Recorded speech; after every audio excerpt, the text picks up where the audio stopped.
Қайырлы кеш, құрметті ханымдар мен мырзалар, қадірменді спорт сүйер қауым, тікелей эфирде Қарағанды қаласында өткелі жатқан Найза 73 турнирінің ресми көз түйістіру рәсімі. Құрметті ағайындар, баршаларыңызға ассалаумағалейкум!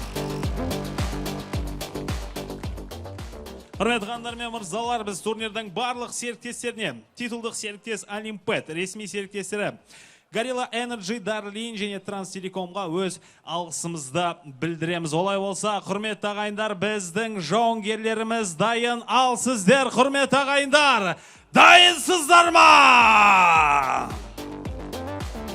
Ресми көз түйістіру рәсімін бастамас бұрын ортаға Олимпет компаниясының даму жөніндегі басшысы Қалиев Абзал мырзаны және де Спорт Плюс каналының генералды директоры Олжас Абраев және Найза лигасының президенті Нұрбек Қарабала мырзаны ортаға шақырамыз. Қошеметтеріңіз ағайын!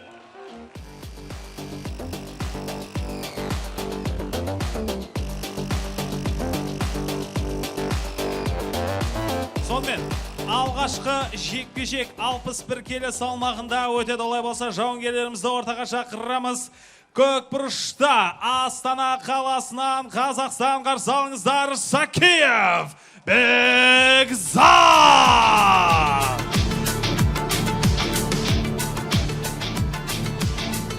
Және одан қарсыласы қызыл бұрыштан шығатын жауынгеріміз ол Астана қаласынан қарсы алыңыздар, Әділет Қошқаров!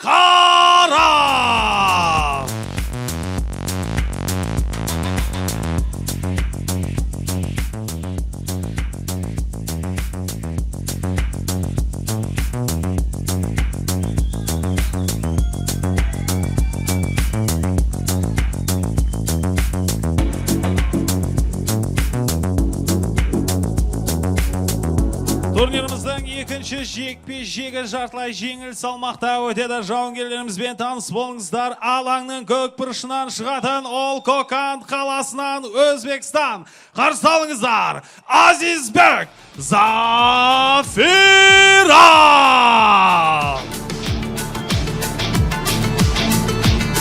Және оның қарсыласы алаңның қызыл бұрышында ол Қарағанды қаласынан Қазақстан. Қарсы алыңыздар, Даниял Шарипов!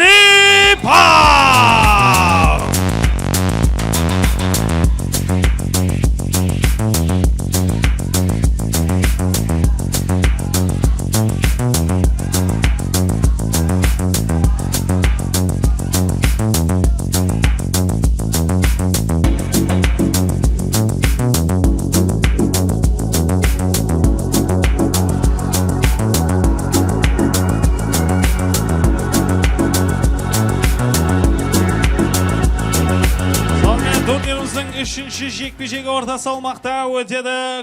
Көкбұрышта қарсы алыңыздар, ол Ашхабад, Түркменстаннан Достон Исмайлов!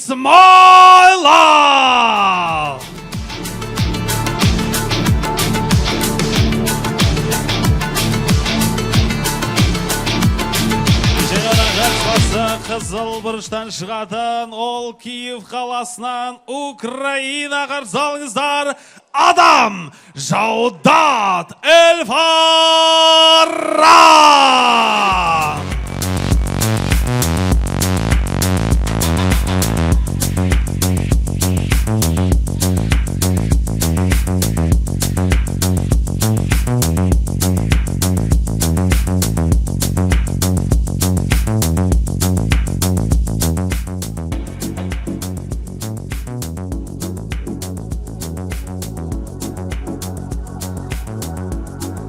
Турниріміздің төртінші жекпе-жегі жеңіл салмақта өтеді. Олай болса, жауынгерлерімізді ортаға шақырамыз. Көкбұрышта бразилиялық қарсы алыңыздар, Раусан Кавалканте!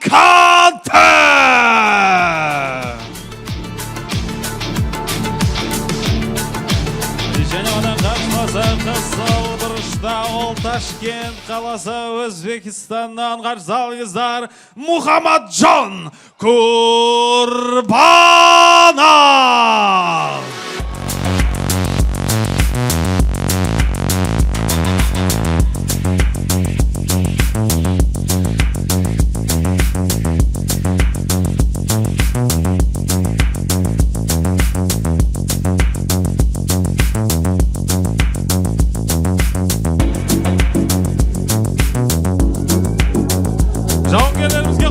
көрсетейік ағайын. Сонымен турниріміздің 5-ші жекпе-жегі жартылай орта салмақта өтеді. Көк бұрышта қарсы алыңыздар, ол Астана қаласынан Жасурбек Хамраев.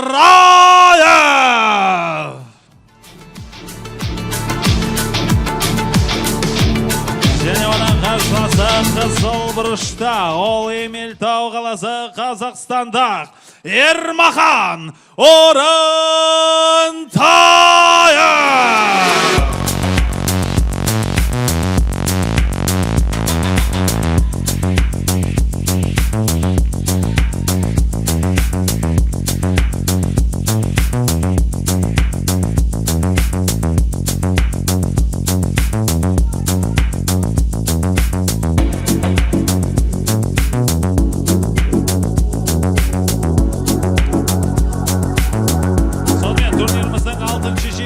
Жартылай жеңіл салмақта өтеді. Қызыл бұрыштан шығатын жауынгеріміз ол Дюссельдорф қаласы Германияның намысын қорғайтын Фахриддин Искандеров.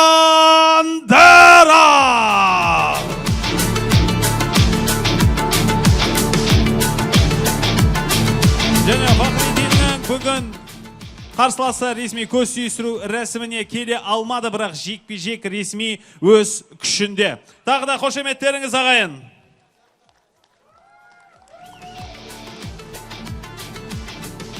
Сонымен, әрі қарай жалғастырамыз. Турниріміздің 7-ші жекпе-жегі 66 келі салмағында өтеді. Алаңның көк бұрышынан шығатын жауынгеріміз ол Ташкент қаласы Өзбекстан. Қарсы алыңыздар, Баратов Неман.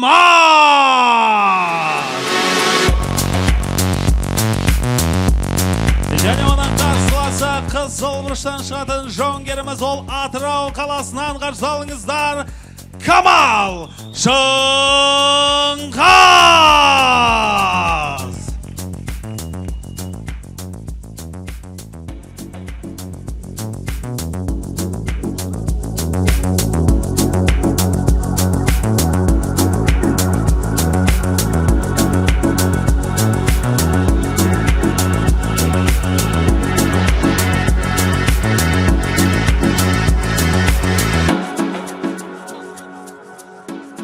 Сонымен, турниріміздің 8-ші жекпе-жегі жеңіл салмақта өтеді. Олай болса, жауынгерлеріміз ортаға шақырамыз. Көк бұрыштан Қарағанды қаласы Қазақстан. Қарсы алыңыздар, Виталий Радионов.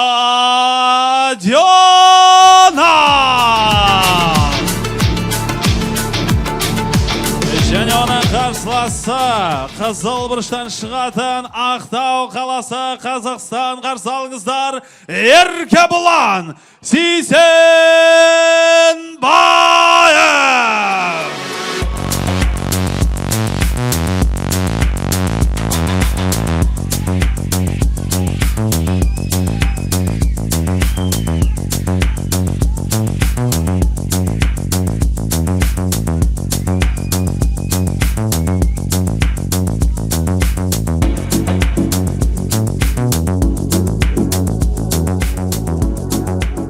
Сонымен әрі қарай жалғастырамыз. Турниріміздің 9-ші жекпе-жегі ауыр салмақта өтеді. Көк бұрышта Гулистан, Өзбекистан. Қарсы алыңыздар, Умар Алимжанов.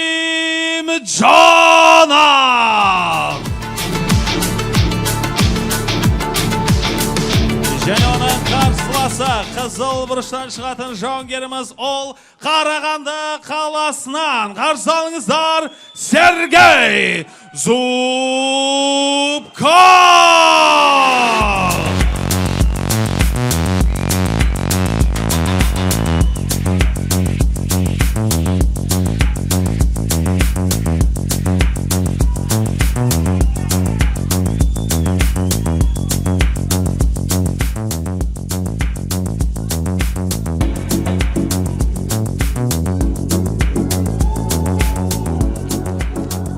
Сергей, приветствуем. Не можем не спросить тебя пару слов для местной публики. Ты местный герой, 5-й бой в Лиге Найза. Все еще есть чемпионские амбиции. Чего нам ждать завтра?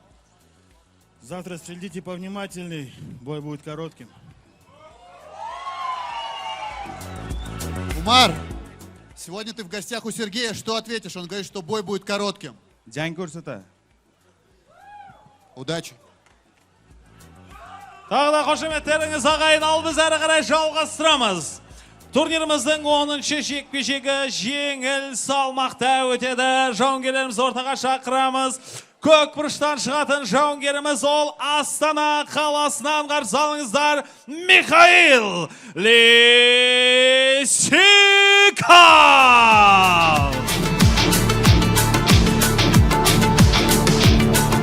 Және оның қарсыласы қызыл бұрыштан шығатын жауынгеріміз Ереван қаласы, Армения, қарсы алыңыздар, Камо Онян.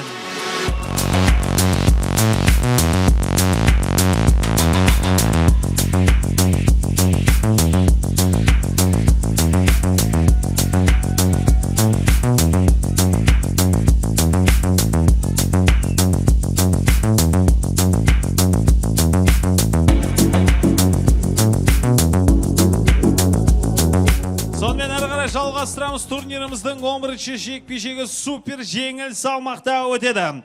Көк бұрыштан шығатын жауынгеріміз Душанбе қаласы, Таджикистан, қарсы алыңыздар, Зафар Ходжалиев.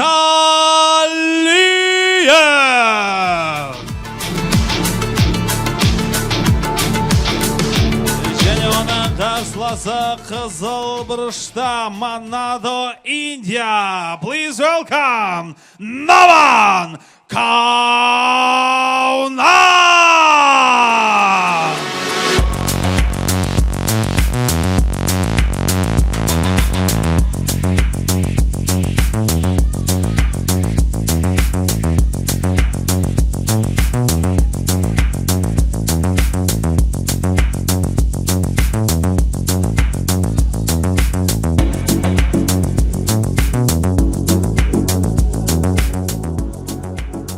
Бижан, в нашей лиге Найза ты стоишь уже в шаге от титула. Ты понимаешь, что после этой победы, если ты сможешь ее завтра одержать, то ты получишь свой бой за пояс? Я 100% знаю, что я тут лучше. Я всем покажу, что я лучший в мире. Так что завтра придется очень жаркий погода для нас, для Казахстана. Наш гость из Малайзии, ты дебютант в лиге Найза, при этом против тебя стоит один из первых номеров. Готов ли ты завтра к самому жесткому бою в своей жизни? Yes. I always ready for him because I come here for win, not for lose. Because from my country to Kazakhstan far away, so I show my skill and I show for Kazakhstan people. Он готов к победе, потому что сделал очень долгий путь от Малайзии до Казахстана, и он здесь только ради победы, и завтра все покажет. Удачи. But first thing, I want to thank to Mr. President and matchmaker for this opportunity. And see you tomorrow, guys. Он поблагодарил Нурбека и матчмейкера. Завтра у нас кто-то жестко рухнет. Қошеметтеріңіз ағайын, әрі қарай жалғастырамыз. Турниріміздің 12-ші жекпе-жегі ең жеңіл салмақта өтеді. Олай болса жауынгерлерімізді ортаға шақырамыз. Көк бұрышта Баку қаласы, Азербайджан, қарсы алыңыздар, Зафар Абдурахманов.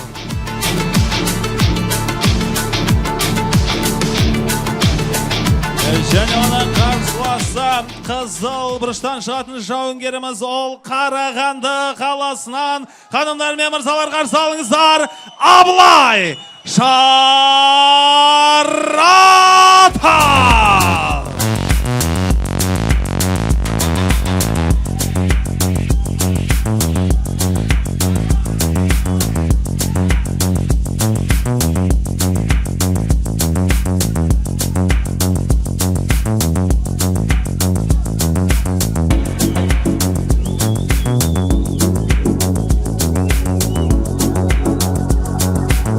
Аблай, я думаю, все видят, как ты заряжен, все знают, как ты дерешься, все победы в лиге Найза, но чего нам ждать завтра? Завтра, ертең, ассалаумалейкум, Қарағанды. Қалайсыздар? Ертең бұйыртса, как обычно, брат, в первом раунде. Либо уроню, либо задушу. Зафар, что ответишь? Предрекают тебе в первом раунде падение. Да, я азербайджанец. Удачи парням! Тағы да қошеметтеріңіз ағайын, ал біз әрі қарай жалғастырамыз. Турниріміздің 13-ші жекпе-жегі. Co-main event жартылай орта салмақта өтеді. Жауынгерлеріміз ортаға шақырамыз көкбұрышта. Гуанчжоу қаласы, Китай, қарсы алыңыздар, Яжу Хуэй! Және оның қарсыласы қызыл бұрыштан шығатын жауынгеріміз, ол Қарағанды қаласынан Қазақстан, қарсы алыңыздар, Аңсар Қасымжанов!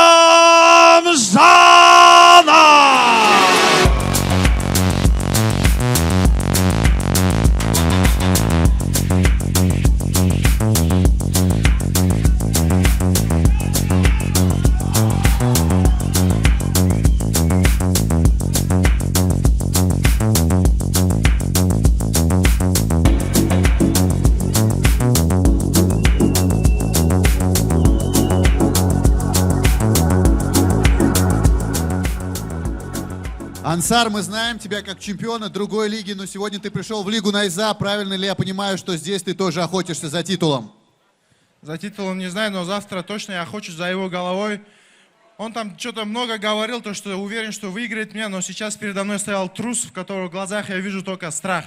Поэтому завтра Караганда Арена, всех жду, все приходите, будет яркий шоу, яркий бой, реальный биг драма шоу. Всех жду, всем ассаламу алейкум, Караганда. Нам обещают завтра биг драма шоу. Увидим ли мы ее? 明天我将用我的后手拳干死你们！ Вау! Ертең таза қанды жекпе-жек көрсететін болам деді. Қошеметтеріңіз ағайын! Сонымен, Найза 73 турнирінің кештің басты жекпе-жегі 55 келі салмағында өтеді. Олай болса, жауынгерлерімізді ортаға шақырамыз көкбұрышта. Ол Ақтөбе қаласынан Қазақстан супер жеңіл салмақ чемпионы. Қарсы алыңыздар, Бағдат Жобанов!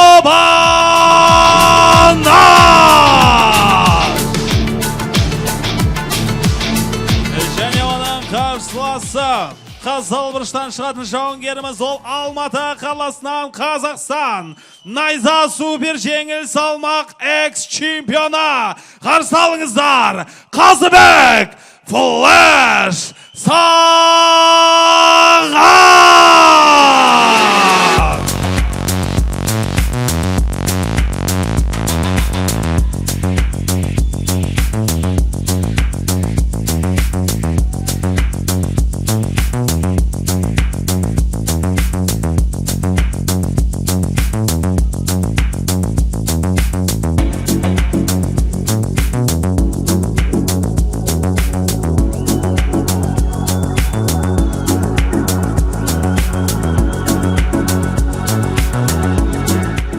Казбек, Багдад, можно вас поближе обоих.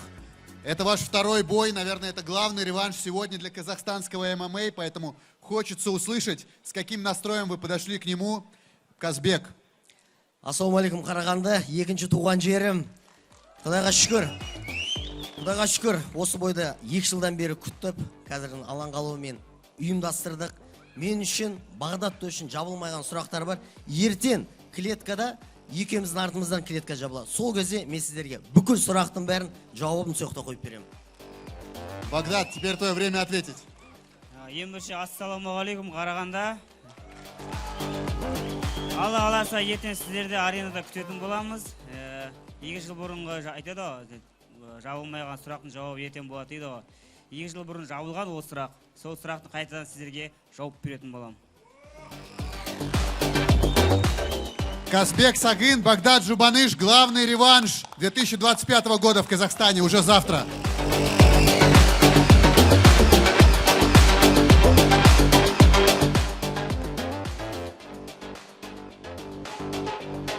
Сонымен құрметті ханымдар мен мырзалар, осымен Найза 73 турнирінің ресми көз сүйістіру рәсімі өз мәресіне жетті. Баршаларыңызды ертең Қарағанды аренада күтетін боламыз. Жалынды жекпе-жектер кешінен құр қалмаңыздар ағайын.